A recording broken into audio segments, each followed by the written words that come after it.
Assalamualaikum warahmatullahi wabarakatuh. Terima kasih Bu Istiana selaku pemimpin pada mata kuliah manajemen sekolah dan semua rekan-rekan yang hadir pada kali ini. Pada kesempatan kali ini kami ingin mempresentasikan hasil observasi kami mengenai laporan observasi manajemen sekolah di SMA Negeri 13 Semarang. Saya sendiri Qadhi Zahid dengan NIM 250 27050.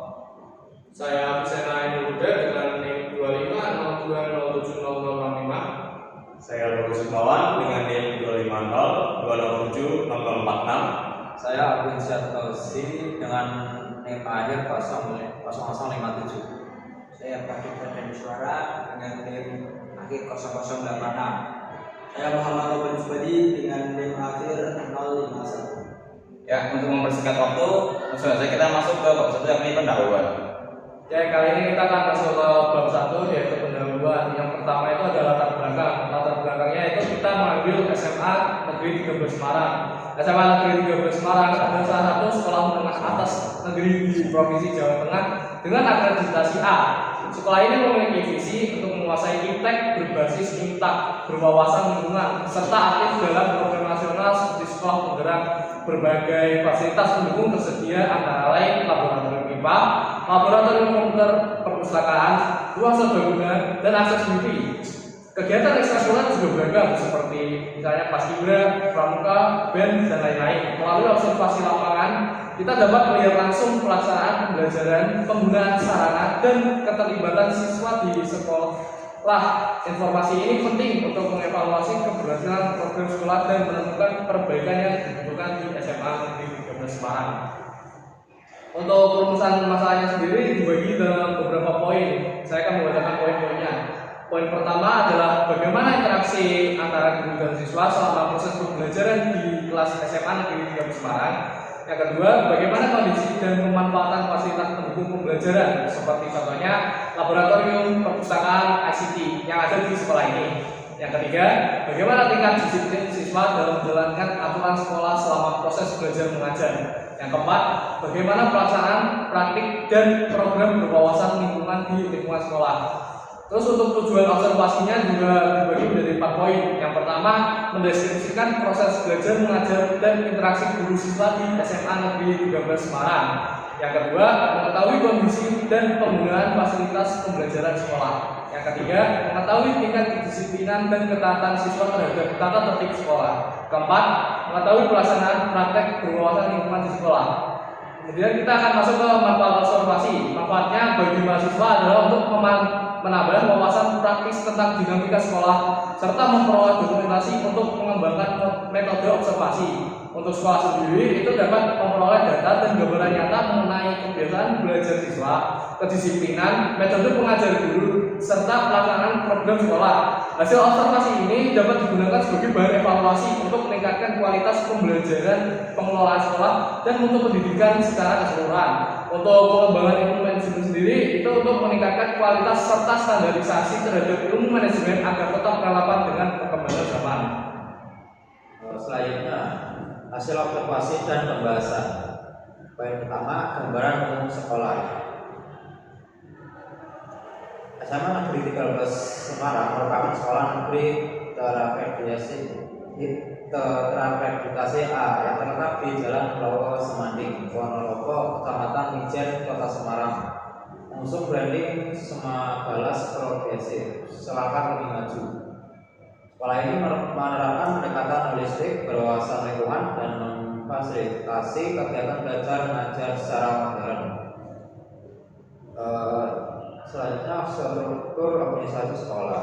Struktur organisasi di SMA 13 Semarang dipimpin oleh kepala sekolah, didampingi oleh komite sekolah sebagai representasi masyarakat atau orang tua. Operasional sekolah didelegasikan kepada kepala urusan tata usaha KUTU serta wakil kepala sekolah, wakil kurikulum, wakil kesesuaian, wakil sarpras, dan wakil penas. Selain itu, karena statusnya sebagai sekolah adiwiyata mandiri, terdapat struktur khusus berupa tim gerakan peduli dan budaya lingkungan hidup di sekolah yang bertanggung jawab langsung pada kepala sekolah untuk mengordinasikan program lingkungan. Selanjutnya poin kedua, hasil observasi. Rencana kerja dan anggaran, penyusunan RKS rencana kerja sekolah dan RKAS dilakukan secara kolaboratif di awal tahun. Anggaran menggunakan platform Alkas. Rencana program kerja juga mengacu pada rapor pendidikan SMA 13 Semarang untuk memperbaiki indikator yang masih kurang, misal literasi atau numerasi. Kurikulum berbasis lingkungan. Sekolah mengimplementasikan kurikulum merdeka. Perencanaan pembelajaran modul ajar di SMA 13 Semarang memiliki keunikan berupa integrasi materi lingkungan hidup dalam hampir semua mata pelajaran serta penguatan proyek penguatan profil pelajar Pancasila. Kelima, bertema gaya hidup berkelanjutan. Selanjutnya pengorganisasian, pembagian tugas mandiri. Pengorganisasian dilakukan melalui pembagian SK mengajar dan SK tugas tambahan. Struktur real di lapangan. Selain pembagian tugas akademik standar, SMA 13 Semarang mengorganisasikan guru dan siswa ke dalam pokja-pokja adiwisetyata, pokja sampah, pokja tanaman, pokja energi, dan lain-lain. Pengorganisasian ini berjalan cukup rapi karena didukung oleh pembina dari unsur guru dan pelaksanaan dari kader adiwiyata siswa. Selanjutnya pelaksanaan proses KPM dan budaya sekolah. Pembelajaran dimulai pukul 7 WIB. Pelaksanaan KPM didukung oleh lingkungan sekolah yang rindang dan tenang, jauh dari kebisingan kota. Budaya pilah sampah dan pengurangan plastik, pembatasan botol plastik sekali pakai diterapkan secara di kantin dan lingkungan kelas. Pemanfaatan TIK. Guru memanfaatkan platform pembelajaran digital seperti Google Classroom, Canva atau PMM untuk mendukung efisiensi pelaksanaan kelas hibrida atau penugasan mandiri. Selanjutnya pengawasan. Evaluasi internal. Pengawasan dilakukan melalui supervisi akademik oleh kepala sekolah dan guru senior. Evaluasi program lingkungan dilakukan secara berkala melalui instrumen evaluasi diri sekolah terkait program PPBLHS. Sistem pelaporan keuangan BOS dan BOP dilakukan secara digital dan berkala. Evaluasi capaian belajar siswa dilakukan per semester melalui e-rapor. Selanjutnya poin ketiga, temuan khusus. Yang pertama, keunggulan manajemen sekolah. Konsistensi budaya adiwiyata. Keunggulan utama SMA 13 Semarang adalah keberhasilan manajemen dalam menanamkan nilai-nilai lingkungan sehingga menjadi kebiasaan hidup warga sekolah, bukan sekadar untuk mengejar kejuaraan formal. Pemanfaatan lahan hijau.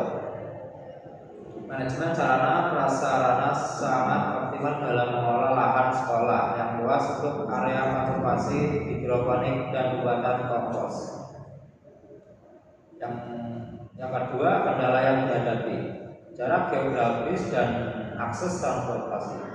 Karena letaknya di pinggiran barat kota Semarang, koordinasi fisik secara beradab dengan dinas pendidikan wilayah atau instansi pusat kota terkadang memakan waktu di perjalanan. Dilema beban kerja guru, integrasi kegiatan adiwiyata, pengolahan administrasi kurikulum merdeka di PMM serta tugas mengajar harian membuat beban kerja administratif guru di lapangan menjadi sangat padat. Yang ketiga, contoh temuan masalah di lapangan. Kendala manajemen pengolahan sampah organik saat musim hujan. Pada bulan-bulan tertentu dengan curah hujan tinggi di wilayah Ijen, volume daun berguguran di SMA 13 Semarang meningkat drastis. kapasitas dan pengkosan yang ada sempat mengalami overload dan proses pembusukan lambat karena kelembapan yang terlalu tinggi. Hal ini memerlukan manajemen taktis berupa penambahan area kompos darurat dan penjadwalan ekstra bagi pekerja sampai akan tidak menimbulkan bau di dekat area kelas. Poin keempat, pembahasan. Implementasi manajemen di SMA 13 Semarang telah berjalan selaras dengan fungsi POAC, Planning, Organizing, Authority, Controlling, dan prinsip manajemen berbasis sekolah (MBS), di mana sekolah secara otonom sukses mengintegrasikan kurikulum nasional dengan visi lokal sebagai sekolah adiwiyata mandiri. Faktor pendukung utama keberhasilan ini terletak pada kepemimpinan yang transformatif, komitmen kuat warga sekolah terhadap budaya zero waste, serta letak geografis wilayah Ijen yang asli dan mendukung konsep green school. Namun implementasinya masih menghadapi hambatan berupa tingginya beban kerja guru akibat rangkap tugas administratif pada kurikulum TK dan pekerja lingkungan, serta adanya tantangan dalam menyamakan persepsi dan budaya peduli lingkungan bagi input siswa baru di setiap awal tahun ajaran. Selanjutnya bab 5 adalah penutup. Jadi di bab 5 ini akan membahas kesimpulan tentang observasi di SMA Negeri 13 Semarang. Jadi berdasarkan hasil wawancara dan observasi kelompok kami, kepala sekolah menjadi penanggung jawab utama dalam melaksanakan manajemen sekolah dengan melakukan briefing dan koordinasi kepada seluruh anggota organisasi. Perencanaan kegiatan sekolah sudah disusun dengan baik serta menyiapkan alternatif rencana apabila ada kendala. Namun pelaksanaan program terkadang terjadi kendala waktu karena harus menunggu arahan dari dinas pendidikan. Sekolah juga memberikan pelayanan khusus bagi siswa berkebutuhan khusus dengan menyesuaikan metode pembelajaran. Dalam hal pendanaan, dana operasional sekolah dinilai masih terbatas dan penggunaan dana BOS harus diikuti aturan serta laporan pertanggungjawaban. Oleh karena itu, sekolah juga bekerja sama dengan pihak eksternal untuk memenuhi kebutuhan tertentu.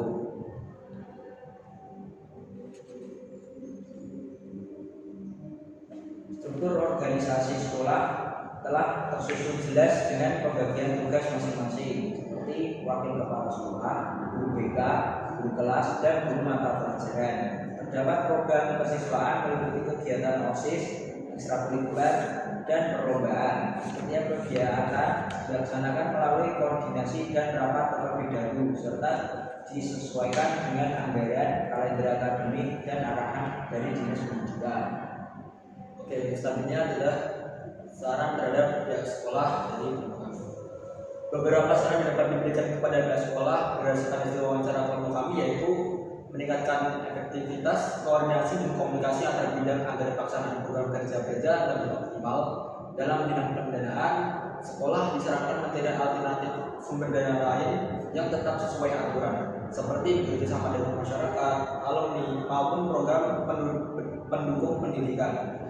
Selain itu, sekolah juga perlu meningkatkan pemerataan keterlibatan siswa dalam kegiatan sekolah dan terus mengembangkan pelayanan bagi siswa berkebutuhan khusus, baik dari segi fasilitas maupun kompetensi guru, sehingga kualitas manajemen dan pelayanan sekolah dapat semakin baik melalui evaluasi dan koordinasi yang berkelanjutan. Selanjutnya, saran terhadap mata kuliah manajemen sekolah dan program. Diharapkan mata kuliah ini dapat terus memberikan kegiatan observasi lapangan agar mahasiswa memperoleh pengalaman dan pemahaman yang lebih nyata terkait penerapan manajemen sekolah. Sekian dari kelompok kami. Sebelumnya bila ada kesalahan kata, kami ucapkan mohon maaf sebesar-besarnya, dan kami juga ucapkan terima kasih karena telah menyimak video kami. Assalamualaikum warahmatullahi wabarakatuh.